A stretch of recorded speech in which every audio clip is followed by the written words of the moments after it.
ආයිබෝල් ළමයි අද අපි සාකච්ඡා කරන්නේ 1982 අවුරුද්දේ ආපු MCQ එක. ඒකේ අපිට කියනවා මෙන්න මෙතනින් A කියන ලක්ෂයෙන් V නෝට් කියන වේගයෙන් වස්තුවක් ප්‍රක්ෂේපණය කරනවලු. මේ වක්‍ර කෑල්ලේ ඝර්ෂණයක් නැහැ කියලා කියනවා. මෙන්න මෙතන ඉඳන් L දුරක් මේක ගමන් කරලා මේක නිශ්චල වෙනවලු. අපෙන් අහනවා මෙන්න මේ කොටසේ යනකොට මේකේ තියෙන මන්දනය කීයද කියලා තමයි අපෙන් අහන්නේ.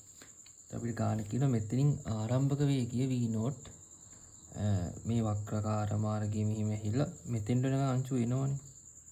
ඇහිලා මෙතනින් පස්සේ E වගේ තැනකට ගිහිල්ලා මේක නිශ්චල වෙනවලු. මෙතෙන්දි වේගය බිඳුවයි. හැබැයි අපි මෙතෙන්ට එන වේගය දන්නේ නැහැ. මෙතෙන්ට එන වේගය අපි දන්නේ නැහැ. ඒතර අපිට මෙතෙන්ට ආරම්භක වේගය දාන්නෝ මෙතන අවසාන වේගය හොයා ගන්න ඕනේ. අපිට චලිත සමීකරණ දාන්න බෑ මොකද මේක රේඛීය මාර්ගයක් නෙමෙයිනේ.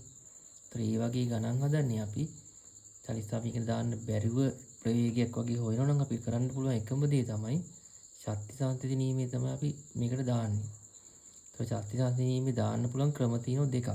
අපි පළවෙනි ක්‍රමයේ බලමු. අපිට මුලින්ම ඒ පළවෙනි ක්‍රමෙන් දානවා නම් මේකේ විභව ශූන්‍ය මට්ටමක් ලකුණු කරගන්න ඕනේ. අපි මෙන්න මේ පොළොව මට්ටම ගමු. විභව ශූන්‍ය මට්ටම කියලා. ඒතර අපිට ලියන්න පුළුවන් මොකක්හරි පද්ධතියක සලකන යාන්ත්‍රික ශක්ති නියමයේ කියන්නේ පද්ධතියක සලකන ලද ලක්ෂයක මුළු යාන්ත්‍රික ශක්තිය නියතයක්ලු. ඒතර මුළු යාන්ත්‍රික ශක්තිය කියලා කියන්නේ චාලක ශක්තියයි විභව ශක්තියයි එකතු වෙනවා. අපිට ඕන නම් තැන් දෙකක් තෝරලා ඒ දෙකේ මුළු යාන්ත්‍රික ශක්තිය සමාන කරන්න පුළුවන්. දැන් අපි මෙතෙන්දි වේගය දන්න හින්දා මෙතන එක තැනක් තෝරගන්නවා. අපිට මෙතන වේගය හොයන්න ඕන හින්දා අනිත් තැන විදිහට ගමු මෙතන. එහෙනම් අපිට Aටයි Cටයි Aටයි Dටයි දාන්න පුළුවන් යාන්ත්‍රික ශක්ති සංස්ථිති නියමය. ඒක දාන්න අපි විභව ශූන්‍ය මට්ටමක් මුලින්ම ලකුණු කරගත්තා මේ මට්ටම. එහෙනම් අපි ලියනවා යාන්ත්‍රික ශක්ති සංස්ථිති නියමය. රචනා ගණක මෙහෙම ලියන්න ඕනේ. ඒතර අපිට ලියන්න පුළුවන් Aහි මුළු ශක්තිය සමාන කරනවා Dහි මුළු ශක්තියට. මුළු යාන්ත්‍රික ශක්තියට. ඒතර A ගේ මුළු ශක්තිය අපි ලියන්න පුළුවන් A ගාව තියෙන්න පුළුවන් ශක්ති වර්ග දෙක. යාන්ත්‍රික ශක්තිය ගුවාම ඒකේ තේරුම චාලක ශක්තිය විභව ශක්තිය. දැන් අපිට A ගාව තියෙන්න පුළුවන් මුළු ශක්තිය කියන්නේ එකක් චාලක ශක්තිය. අනිත් එක විභව ශක්තිය. D ගාව තියෙන පුළුවන් ශක්තිය කියන්නේ තේ දෙකමයි. චාලක ශක්තියයි විභව ශක්තියයි. ඒතර මෙතන තියෙන චාලක ශක්තිය ලියන්න පුළුවන් අපිට වේගයක් මෙයාට තියෙනවනේ. එහෙනම් ඒක ලියන්න පුළුවන් භාගයක් m v නෝට් වර්ගය. මෙයා විභව ශූන්‍ය මට්ටමේ ඉඳන් h උසක් උඩින් ඉන්නේ. එහෙනම් මෙයා ගාව තියෙන විභව ශක්තිය ලියන්න පුළුවන් mgh කියලා. මෙතෙන්ට ආවට පස්සේ මේකේ ප්‍රවේගය අපි v1 කියලා ගත්ත එක තමයි හොයන්න ඕනේ.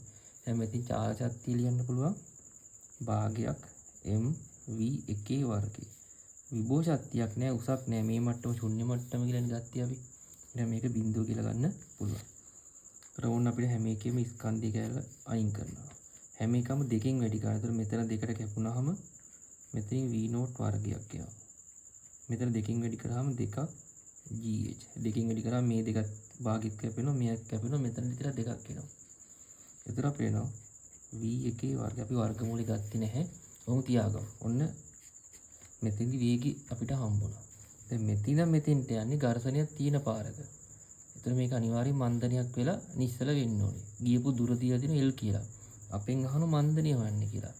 දැන් මේක රේඛීය මාර්ගයක්නේ. එහෙනම් අපිට මෙතෙන්ට දාන්න පුළුවන් චලිත සමීකරණයක් දාන්න පුළුවන් නේද? අපි දාමු මොකක්ද දාන්නේ? D ගේ ඉඳන් ඊට දානවා චලිත සමීකරණය. මෙතන යන කාලය දන්නේ නැහැ. දුර දන්නෝ ආරම්භක වේගය දන්නෝ අවසාන වේගය දන්නෝ මන්දනය තමයි හොයන්න කියන්නේ. එහෙනම් අපිට දාන්න පුළුවන් v වර්ගය සමානයි u වර්ගය ධන 2ක් s නේද? ඒතර අවසාන වේගය බිඳුවයි.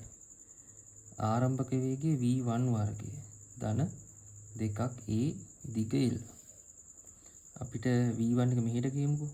ඍණ v1 වර්ගය 2ක් a l කියලා එනවා. ඒතර මේ v1 එක අපි හොයාගත්තනේ v1 වර්ගයම හොයාගන්න තියෙන්නේ. එහෙනම් අපිට ඍණ වාරයක් v නෝට් වර්ගය ධන 2ක් gh සමාන 2ක් L කියලා ලියතේ. අපිට ඒ උත්තර කරාම වෙනවා